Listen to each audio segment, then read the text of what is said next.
ఉన్నటువంటి Padmavati junior vocational కళాశాలలో ప్రతిరోజు విద్యార్థులకు చదువు కంటే ముఖ్యంగా ఫీజులే అవసరమని కళాశాల యాజమాన్యం విద్యార్థులకు ప్రతిరోజు ఫీజులు కట్టాలి అని అనేక రకాలుగా విద్యార్థులను ఇబ్బందులకు గురి చేస్తున్నారని, ఫీజులు కట్టకపోతే పరీక్షలు రాపించేదే లేదు అని భయపెట్టిస్తున్నారు. విద్యార్థులు వాళ్ళ ఆర్థిక పరిస్థితులు బాగోలేక వాళ్ళ తల్లిదండ్రులు వచ్చి కాస్త కొద్ది రోజులు టైం ఇవ్వండి సార్, కడతామన్న కూడా వినిపించుకోకుండా విద్యార్థుల తల్లిదండ్రులను విద్యార్థుల ముందే ఏమాత్రం గౌరవించకుండా విద్యార్థుల ముందే విచ్చలవిడిగా తల్లిదండ్రులతో మాట్లాడడం అనేది సరైనది కాదు.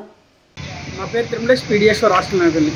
స్థానిక ఆదనపట్నంలో ఉన్నటువంటి వొకేషనల్ జూనియర్ పద్మావతి కళాశాలలో ఇవాళ విద్యార్థులకి చదువు చెప్పమంటే చదువు కంటే మించిగా ఫీజులు వచ్చే భారంగా ఇవాళ విద్యార్థులు పొద్దున కళాశాలకు వచ్చినప్పటి నుంచి సాయంకాలం వరకు ఫీజులు కట్టాలనే ఒత్తిడిని ఎక్కువ చేస్తున్న పరిస్థితి కనబడుతున్నది.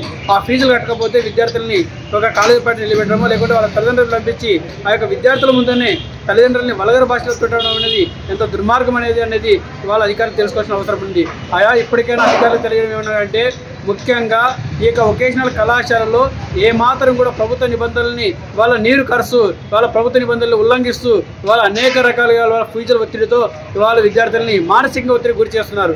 ముఖ్యంగా వీటన్నిటిని దృష్టిలో పెట్టుకొని ఇంతవరకు అధికారులు ఏమాత్రం కూడా చర్యలు తీసుకోకపోవడం అనేది చాలా దుర్మార్గమైన పరిస్థితి. ఇప్పటికే ఆ యొక్క కళాశాలలో కూడా మౌలిక సదుపాయాలు కూడా సరైన సౌకర్యాలు కూడా లేవు. అయినప్పుడు కూడా కళాశాల నడుపుతున్నారు. పైన కళాశాల ఈ కిందేమో ఇల్లు. ఈ యొక్క ప్రభుత్వ నిబంధనల ప్రకారంగా కళాశాల బిల్డింగ్లో ఇల్లు ఉండాల్సిన అవసరం లేదు. అయినప్పటికీ కూడా ఇవాళ ఆ యొక్క కళాశాలలో ఇల్లును కొనసాగిస్తున్నారంటే ఏమాత్రం కూడా అధికారులు ఎందుకు స్పందించడం లేదనేది ఇవాళ అధికారులు ప్రశ్నిస్తున్నాం. ముఖ్యంగా ఈ యొక్క విద్యార్థులకు ఫీజుల ఒత్తిడిని ఏమాత్రం కూడా ఒత్తిడికి గురి కాకుండా చూడాల్సిన అవసరం ఉందని చెప్పేసి అధికారులకు ప్రత్యేకంగా తెలియజేస్తున్నాం.